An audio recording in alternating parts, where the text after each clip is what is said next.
Shawaan sa ating lahat. Good morning. So, it's Thursday morning. So, yeah. Here we go again. Lagi na lang tong section na to yung laging na update lagi yung ibang section ng garden ko. Hindi masyado kasi hindi sila kagandahan, guys. Tinatawag ngayon ng asawa ko na recovery area. Ilang section ba yun? Parang 2 o 3 section. Kasi yung mga plant track ko, mga parang 6 or 7 na plant track yan, guys. So, yeah. Let's see kung may nabago sa mga to. So far, parang wala pa rin.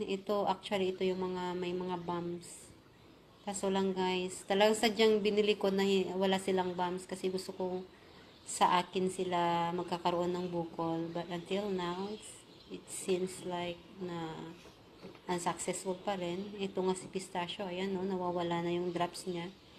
Yan din si Thanos, nawawala yung drops. Nung naulanan yan, guys, last year, pumayat.